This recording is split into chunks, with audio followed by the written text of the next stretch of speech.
In the peaceful city of Asaba, there lived a barber everyone trusted. His name was Mr. Silver. People loved his salon because his haircuts were cheap, neat, and professional. Parents brought their sons to him without fear, and many believed he was one of the best barbers in town. But behind the smile, behind the sharp clippers, and behind the friendly greetings, Mr. Silver was hiding a dangerous secret. Every evening, when the salon closed and the customers had gone home, he did not leave with the others. He stayed behind, alone. One afternoon, a woman named Grace brought her son Ethan to the salon. Grace: "Mr. Silver, please give my son a nice haircut." Mr. Silver: "Of course, madam, trust me." But before the haircut could begin, something strange happened. Ethan: "Mommy, I don't want to enter this place." Grace: "Ethan, stop that. It's only a barber salon." Ethan: "Mommy, I don't like this place." Still, Grace thought he was just being stubborn. She held his hand and took him inside. But deep in the boy's heart, something did not feel right. At home, Mr. Silver looked like a normal man. He lived with his wife Linda and their children. Everything appeared peaceful. But there was one strange rule he never allowed anyone to question. "Mr. Silver, never bring our sons to my salon. If they need a haircut, take them somewhere else." Linda: "Why? You are the best barber in this city. Why can't you cut your own children's hair?" Mr. Silver: "It has to be this way, no more questions." Linda was confused. She tried to let it go, but the question remained in her mind. Then she noticed another strange pattern. Every Monday, Mr. Silver always said he was traveling for business. Linda: "Why do you always travel every Monday? Where exactly do you go?" Mr. Silver: "For business. Don't worry about it." But Linda could not stop worrying. When questions begin in the heart, peace slowly disappears. Unknown to Linda, Mr. Silver was not traveling for business. Every Monday, he met his close friend Daniel, a man who also lived a double life. Before entering certain places, Daniel changed his appearance. He wore dirty clothes and pretended to be mad so nobody would suspect him. In places like Port Harcourt and hidden corners near public refuse dumps, Daniel searched through dustbins, collecting private waste for dark rituals. As you are watching, do not forget to drop your comments. Tell me which country are you watching my photo story from. Now, let's continue with the story. Later at night, he met Mr. Silver in an abandoned building outside Warri. Mr. Silver came with bags of hair gathered from his customers' heads. Daniel came with what he had collected from the dustbins. Together, they stood before a hidden pit in a dark shrine. Daniel: "Business is moving well, my brother." Mr. Silver: "People trust me too much. They never suspect anything." They dropped their offerings into the pit. They believed the sacrifice would keep bringing them wealth, and for a while, it seemed to work. But darkness never gives without collecting a price. After that first visit to the salon, Ethan was no longer the same. At school, he began to forget things easily. A boy who once read well could no longer understand simple words. One afternoon, he returned home in tears. Grace: "Ethan, why are you crying? Did someone beat you?"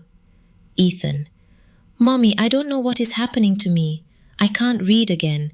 Everything disappears from my head." Grace tried to explain it away. Grace: "You have been playing too much and watching too many cartoons. That is the problem." But that was not the problem. That night, Ethan tried to study in his room, but the words no longer made sense to him. Later, while sleeping, he woke up with a scream. Ethan: "Mommy! Mommy!" Grace rushed into the room.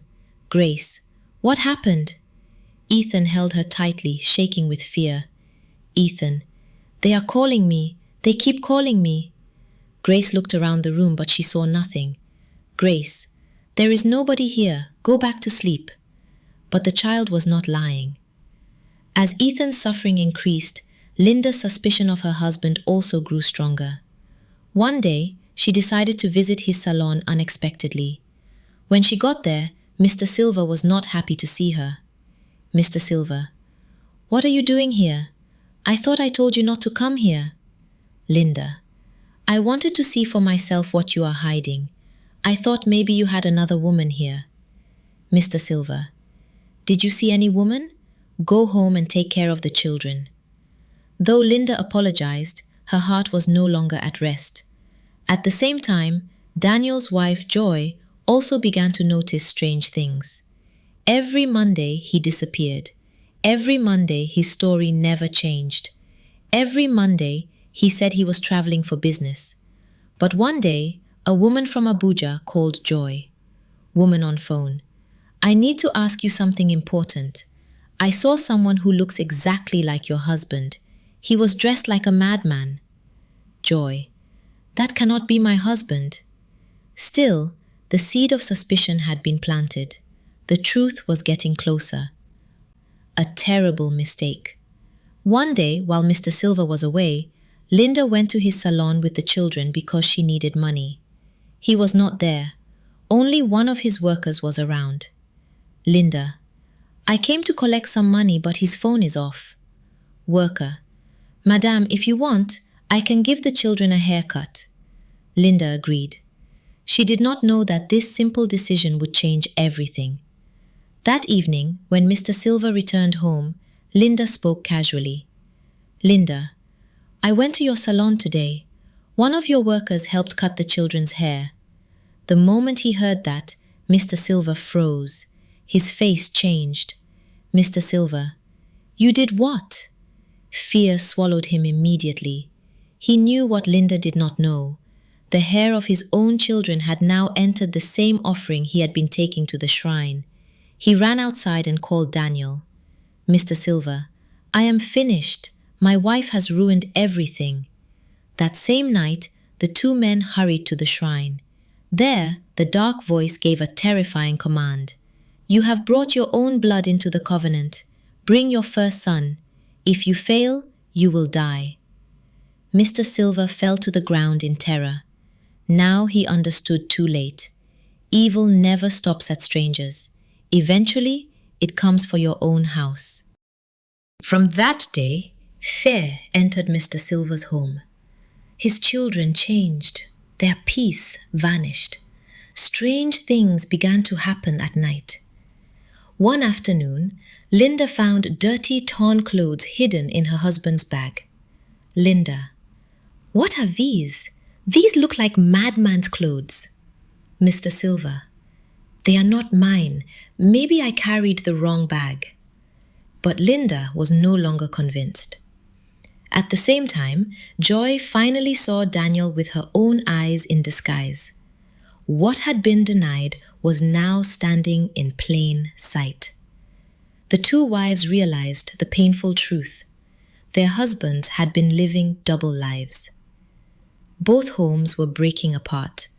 The money they had once enjoyed now felt cursed. The peace in their families had disappeared. As Ethan's torment grew worse, a visiting minister named Pastor Michael came to Grace's house. The moment he entered, the boy ran to him.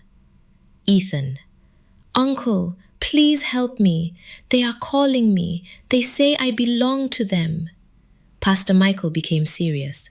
Pastor Michael, this is not ordinary. That night, he decided to stay in Ethan's room. In the middle of the night, Ethan suddenly screamed and pointed toward a corner. The room felt heavy. Fear filled the air. Pastor Michael stood boldly and began to pray. Pastor Michael, no child belongs to darkness. Every evil power disturbing this boy must leave now. Ethan trembled and cried, Ethan, this is what I go through every night. I told my mommy, but she did not believe me. Grace broke down in tears. At last, she understood. Sometimes, Children speak the truth before adults are ready to hear it. Pastor Michael continued praying, standing in faith and refusing to surrender the child to fear. Mr. Silva and Daniel had gone too far. What started as a secret search for money had become a trap. The evil they once served was now demanding their children, their homes, and their peace. Both men were broken. Mr. Silva: I thought it was just money. I never knew the price would be my family. Daniel: We thought we were smart. Now everything is gone. Their wives fled to protect what remained of their children. Their homes collapsed under the weight of hidden sin. Their secret was exposed. Their peace was destroyed. But over Ethan, prayer and truth won. Slowly, healing returned. Fear began to leave. The child who had once cried every night began to recover. And the story spread through Asaba, Warri, Port Harcourt, and Abuja as a warning to everyone.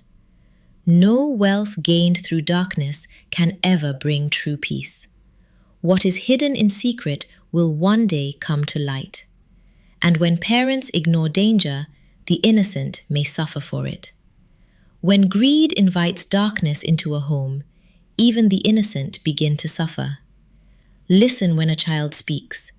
A child may not always explain danger clearly, but they can sense what adults often ignore. Be careful who you trust with your children. Watch closely, ask questions, pay attention. Greed may offer quick comfort, but evil always demands a heavier price in the end. And remember this: anything built in darkness will eventually collapse in the light. Thanks for watching. Please like, share, subscribe, and comment. See you in my next story.